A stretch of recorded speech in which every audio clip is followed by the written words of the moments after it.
Home, no, perquè molt gran no. Que tant petit.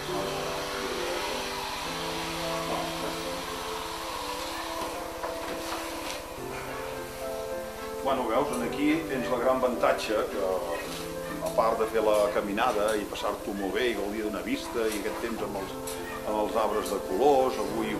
Bé, ja ho veieu, és agradable arribar a un lloc com aquest, gaudir de la pujada, de la caminada, gaudir de la vista, dels arbres de colors, de lo bucòlic que és avui amb aquesta boira. Vull dir, nosaltres no desperdiciem mai res, igual el temps que farà és el que ha de fer i el que toca, i nosaltres doncs disfrutem d'aquell moment i d'aquell paisatge i d'aquell entorn que ens dona el dia. Si hi hagués molta sol, doncs també perfecte, però si és així també està bé.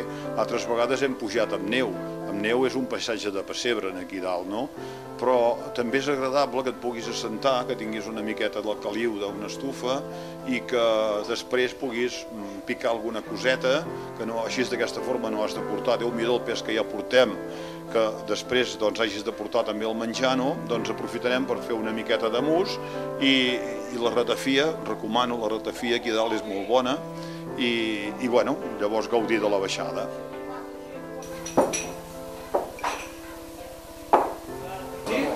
Hola, què tal? Hombre, benvingut. Sí, i tant, esteu convidats. Dic toca, quan és la tardor aquí dalt, bueno, pots anar variant, no? Perquè també pots anar a Bopit, a Bertet o a Montseny. Aquesta setmana hem estat, el dilluns vam estar a Bagà fent el camí dels bons homes, el tros que hi ha a la Fagega sobre de Bagà. I el divendres vam estar filmant i gravant aquí al Montseny, que el dia era diferent. Però és que avui... No, ells ho fan per canals d'aquests que són locals, locals. Ara ja posats, doncs en tauleu, no? Sí, hem dit. Oi, escolta, jo què sé, perquè volem esperar una mica també, perquè canviés la... Fa 15 dies vam estar aquí amb el Carles, que vam vindre a veure, perquè estem a Can Toni Gros en una casa Colònies. I era vindre a fer aquesta volta. El que passa que... Bueno, fa 15 dies com vam vindre, boira. Ara, boira.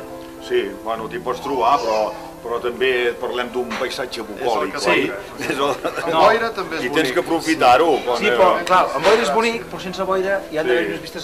Sí, però llavors... Perquè ara baixem, tornem enrere. L'altra vegada vam donar tota la volta.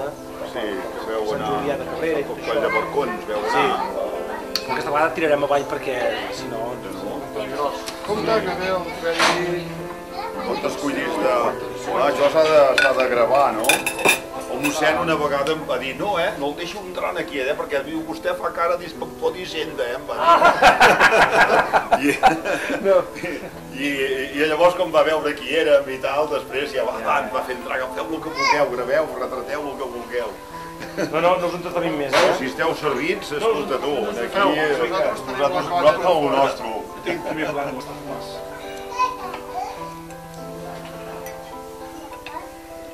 N'hi ha un de cada, vale. I ja està. I les mitjanes ja anirem fent.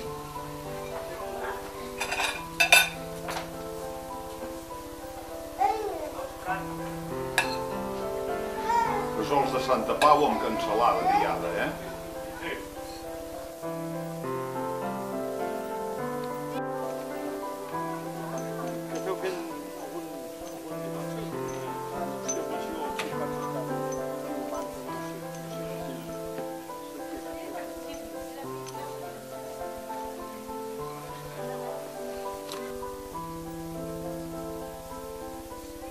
Expliquis quants anys fa que diu que ens ha parlat de com pujaven aquí dalt.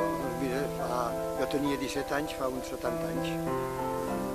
Tinc 77, aproximadament, Jo- 70 anys. Jo li deia al Fede que fa uns 40 anys que havia pujat amb els meus fills, que en tenien 4 anys o 3, no? Pensava que ja era molt, però a veure, trobar vostè ja ha canviat això, Les excursions que fèiem, sortíem de Manlleu moltes vegades, havíem fet... Cap aquí era el lloc que solíem anar. Sortíem de Manlleu, soc fundador del GEM, del grup excursionista de Manlleu. Molt bé. Soc fundador de la secció d'esquí i primer president de la secció d'esquí de Manlleu també. I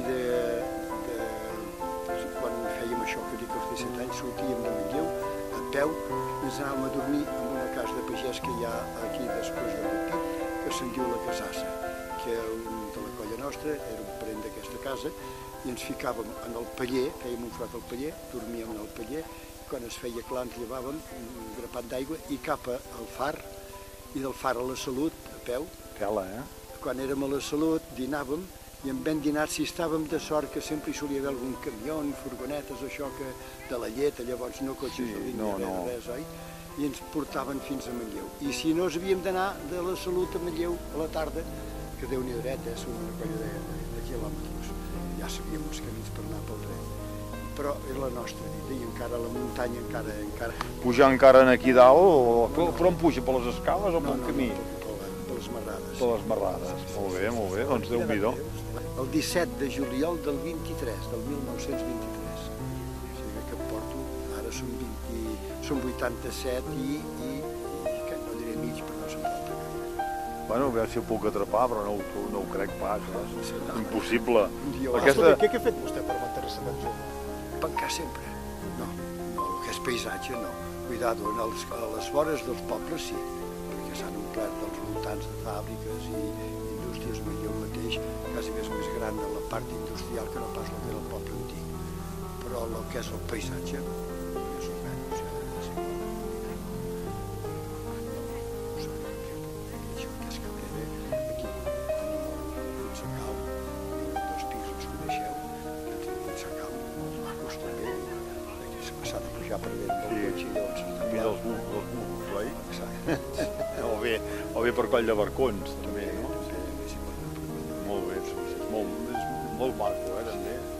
Bueno, en fi, llavors ja ens anem cap a Núria i així. Sí, bueno, ja pugem. Exactament. El seu nom que no el sabem. Sebastià, Rovira i Tenes, que no, de Tenes no n'hi ha gaires, Rovira sí. Però sí que hi ha la vall del Tenes, La tenim a la vora nosaltres, Però no sé si és Tenes o Tena. Ah, no, Tenes, jo crec que és la vall del Tenes. Segons el meu germà, que el meu germà ja es viu encara 95 de 5 germans que devia i jo, doncs Tena volia dir, en temps dels romans, el lloc de proveïment, el magatzem de proveïment de les tropes. I per això hi ha Tena, aquí sobre de Ripoll, hi ha un tros de vall que en diuen el Tena. Podria ser que hagués agafat la S més tard. Exactament. Ho haguessin afegit, però que podria ser que fos el mateix. Sí, doncs segons... Lloc de proveïment dels romans, està bé. No tenia... Jo és que tinc família en allà. I a més ens agrada molt el que és els cingles del Bertí i tot això, no? Vall del Tenes, cingles del Bertí. I també anem a fer excursions i caminades per allà, amb això el coneixem. Doncs aquí a la vall de baix, amb això segons ell, que és l'intendència. L'intendència dels romans, sí. Tena o Tenes. Molt bé, molt de gust i agraït per...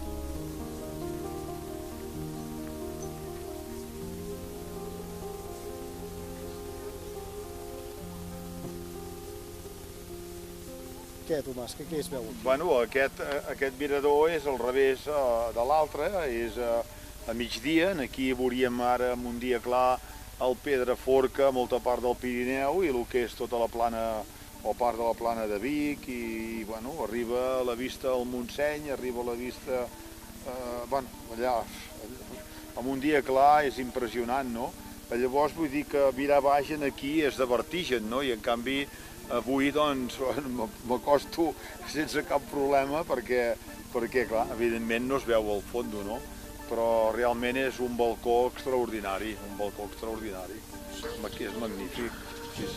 Sempre i quan no estigui vertigen, A més no acostar-t'hi després.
Què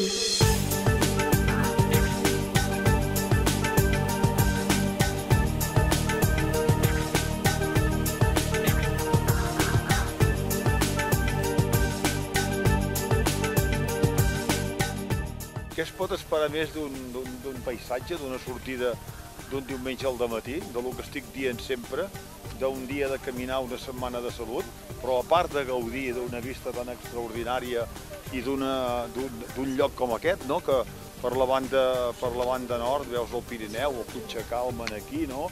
El veïnat de l'Eucolamina. Vull dir que és que no té desperdici, a més amb els arbres així de color. Ja hem vist que aquesta banda d'aquí més aviat s'hi fa el roure. A l'altra banda, en direcció a Vic, doncs ja més aviat faig en les Fagegues i el faig a darrere teu, tot el que és el cantó del Puigcalma i a davant, tota la serralada del Montseny. Vol dir que estem en un lloc idíl·lic, fantàstic, dels llocs més macos d'aquí a Catalunya, i ja he dit al principi que no s'havia fet justícia amb els paisatges millors paisatges de Catalunya, que s'havia deixat de part aquesta banda tan maca, no? I tan important com aquesta, no? I tan rica en vegetació i en fauna, no?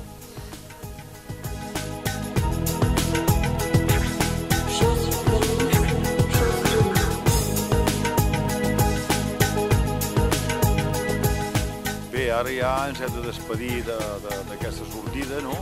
Però de totes maneres penseu que encara que hagin triat un dia com el d'avui, però no vol dir que aquí no hi hagin altres èpoques que siguin tan o més boniques que no pas ara, perquè amb neu aquí dalt també té un altre sentit. A la primavera, quan hi ha l'esclat de la primavera amb els arbres que estan donant tota la fulla i la flor, també val molt la pena. Vull dir que qualsevol època de l'any es pot pujar, ja ho he dit, tardor, primavera i estiu, no cal que tingueu cap tipus de problema per venir aquí dalt. Sempre és un goig i disfrutar després del que és el santuari.